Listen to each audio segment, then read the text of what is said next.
দেশের উত্তর পূর্বাঞ্চলের অন্যতম বৃহৎ সার কারখানা মেঘনার তীরবর্তী ব্রাহ্মণবাড়িয়ার Ashuganj fertiliser and chemical company limited. এই কারখানা থেকে কৃষকদের চাহিদা অনুযায়ী ৮ জেলায় ইউরিয়া সার সরবরাহ করা হয়, কিন্তু গ্যাস সংকটের কারণে গত ১ মার্চ থেকে সার উৎপাদন বন্ধ রয়েছে। কারখানার অনেক ক্ষতি হচ্ছে, কারণ এখানে রোটেটিং যে মেশিনগুলো আছে সেই মেশিনগুলি বসে আছে। এইগুলো দীর্ঘদিন বসে থাকলে পরবর্তীতে যখন চালাতে যায় তখন এই ফ্যাক্টরিগুলো সহজে চালানো যায় না। হাজার হাজার কোটি টাকার কারখানাগুলো ক্ষতিগ্রস্ত হচ্ছে, কারখানার যন্ত্রাংশ ক্ষতিগ্রস্ত হচ্ছে এবং প্রতি মাসে আমাদের বেতন বা ভাতা মিলিয়ে আমাদের ৮ থেকে ১০ কোটি টাকা একটা স্ট্যাটিক খরচ আছে।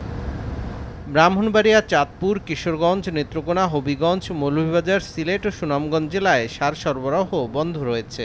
তবে ভরা মৌসুমে কৃষকদের চাহিদা বিবেচনায় নরসিংদীর ঘোড়াশাল ও চট্টগ্রামের কর্ণফুলী ফার্টিলাইজার কোম্পানি লিমিটেড থেকে ৪০,০০০ টাকা প্রতি টনের স্থলে ৭০ থেকে ৮০,০০০ টাকা মূল্যে সার কিনছে সরকার। এরপর কৃষকদের মাঝে ভর্তুকির মাধ্যমে বিতরণ করা হচ্ছে।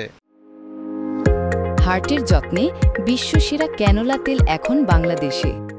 সরকার বিভিন্ন পর্যায়ে ভর্তুকি দিয়ে ক্যারিং করে আইনা সেটা আমাদেরকে দিতেছে, আমরা কৃষকদেরকে দিতেছি। ডিসেম্বর, জানুয়ারি, ফেব্রুয়ারি, মার্চ এই 4 মাসের বিজু আমার যেমন আশুগঞ্জ ফার্টিলাইজারের সার আমরা ডেলিভারি নিতে পারি, ওই দাবি জানাই সরকারের কাছে। তবে প্রশাসনিক কর্মকর্তা জানান, কারখানাটি চালু করতে অন্তত 40 MMCF গ্যাস প্রয়োজন হয়, যা পাওয়া মাত্রই উৎপাদন শুরু হবে। আমাদের এমডি স্যার, এটি কি বলে বিসিএসসি, আমাদের চেয়ারম্যান মধ্যে ডাইরেক্টর মধ্যে সবাই পজিটিভ যে আমরা গ্যাস দিলে আমরা প্রোডাকশন যেতে পারবো। আশুগঞ্জ উপজেলায় ১৯৮৩ সালে প্রায় ৫৩৬ একর জমির ওপর ইউরিয়া সার কারখানাটি প্রতিষ্ঠিত হয়, যেখান থেকে বছরে অন্তত ৫.৫ লাখ টন ইউরিয়া সার উৎপাদন হয়।